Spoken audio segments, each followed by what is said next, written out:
जैसे कि हमने लॉर्ड कल्टिवेटर के एपिसोड 1 में देखा, लेवल 3 का गोब्लिन कैथरीन के ऊपर अटैक करने जाती है, लेकिन हमारी हीरो ने उसका अटैक 2 उंगली से रोक देता है। तो मैं हूँ मानगा एम्प्टी टाइम। और अब आगे कैथरीन पेड़ के पीछे छुप जाता है और कहता है, क्या इतना दूरी काफी है? हीरो कहता है, हाँ इतना काफी है, और गॉबलिन की तरफ देखकर कहता है, हे गॉबलिन, तुमने कभी बिजली का झटका खाया है? और हीरो लाइटिंग पावर निकालने लगती है, जिसकी वजह से आसमान में लाइटिंग चमकने लगती है, और हीरो चिल्लाकर कहता है, हेवनली लाइटिंग, और आसमान से लाइटिंग सीधा गॉबलिन के ऊपर गिरती है। यह देखकर कैथरीन सोचता है, क्या वह वास्तव में हेवनली बिजली को बुला सकता है? यह इनक्रेडिबल है। और क्या वह बिजली का जादूगर बनने की कोशिश कर रहा है? हीरो कहता है, मेरा काम हो गया, अब आप बाहर आ सकते हैं। कैथरीन सोचता है, क्या गोब्लिन मर गया? सिर्फ एक लाइट स्ट्राइक के 7 सेकंड के भीतर रैंक 3 धीमन को मार दिया। और यह मैजिक बहुत खतरनाक है, लेकिन फेरो सिटी को उसके जैसा प्रतिभाशाली जादूगर मिले कई साल हो गए हैं,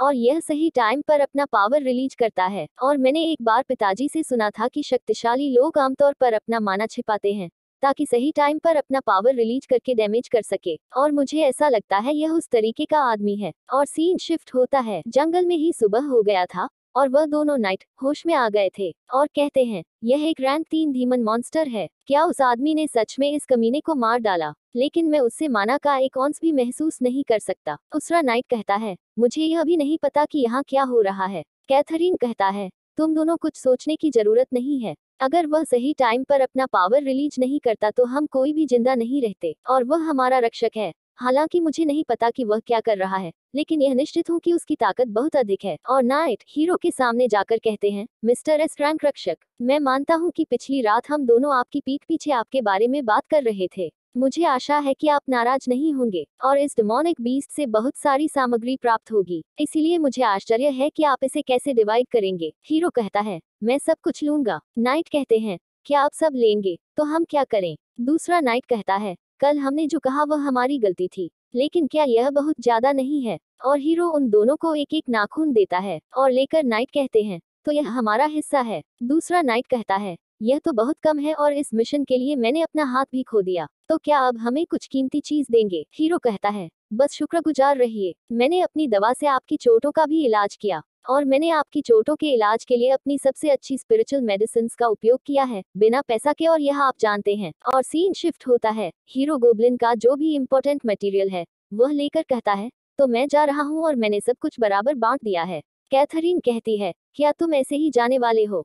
हीरो कहता है, हाँ ऐसी जाने वाला हूँ, लेकिन मैं अपना इनाम लेने के लिए गांव तो जाऊंगा। नाइट कहते हैं, उसने सभी कीमती चीजों को निकाल लिया, इसीलिए मुझे लगता है यह कंजूस है। दूसरा कहता है, चुप हो जाओ, उसने सबसे कीमती चीज नहीं लिया है। कल रात मैंने जब गॉबलिन को देखा तो मैंने सोचा इसको कहीं देखा है, लेकिन यह पता चला है कि यह हंटर्स एसोसिएशन की इनामी सूची में गोब्लिन चीफटन था, और हम इसे सिटी में लेकर जाएंगे तो इससे कुछ पैसे तो बन ही जाएगा। और इन दोनों का बातें हीरो सुन लेता है और कहता है, तुम दोनों ने क्या कहा?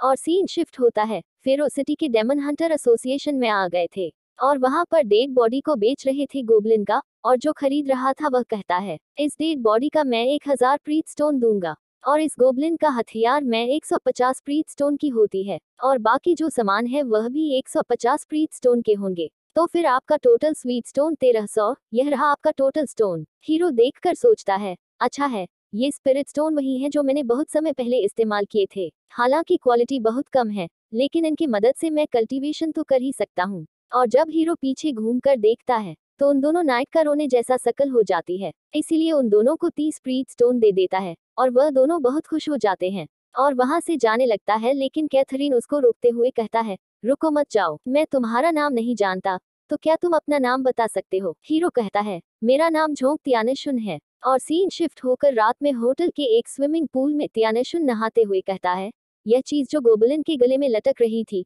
मेरे लाइट आईएनजी बोल्ट द्वारा मारे जाने के बाद भी यह अभी भी सुरक्षित है, और इससे निकलने वाली कल्टीवा टॉस की स्पिरिचुअल एनर्जी भी है, इसीलिए यह शायद कोई कीमती चीज है, तो मैं इसे अभी के लिए अपने पास ही रख लूंगा। और फिर से पहनकर नहाने लगती है, और तभी वह पेंडेंट चमकने लगती है, और उसी के साथ पानी से कोई सर बाहर निकल कर आती है, और कहता है, 5000 साल के बाद में आखिरकार बाहर आ गया। तो यह है 9 टेल्ड फॉक्स, और इसका नाम बाई किंग। बाई कहता है, क्या वह वही है जिसने मुझे जगाया और उनके शरीर से बहुत सारी स्पिरिचुअल एनर्जी निकल रही है। मैं इस तरह के भाग्यशाली मुठभेड़ के लिए एक्सपेक्ट नहीं कर रहा था। तो अब मैं जो करने वाला हूँ उस चीज का बुरा मत मानना। और बाई तियानशुन को किस करते हुए तियानशुन का स्पिरिचुअल एनर्जी सोखने लगती है, लेकिन तभी तियानशुन अपनी आंखों लेता है। इसीलिए बाई पीछे हटकर कहता है, वह तुम जाग गए और तुमने मुझे जगाया, क्या तुम नहीं जानते? तियानशुन थोड़ा सोचकर कहता है, तो आप फॉक्स पैटर्न वाले जेट पेंडेंट से हैं। लेकिन बाई चौंकते हुए सोचता है, मैं अभी अभी अपनी स्पिरिचुअल एनर्जी को फिर से भरने की इतनी जल्दी में था कि मुझे ध्यान ही नहीं आया कि वह इतना सुंदर है और उनकी बॉडी बहुत अट्रैक्टिव है।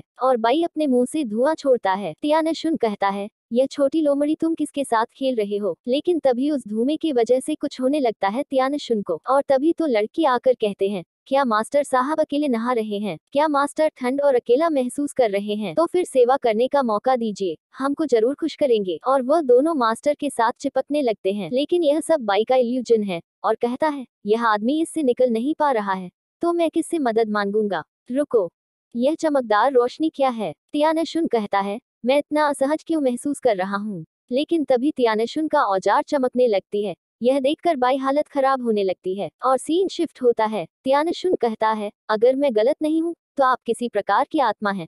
आप पेंडेंट के अंदर थे और लोगों को लुभाने में कुशल हैं।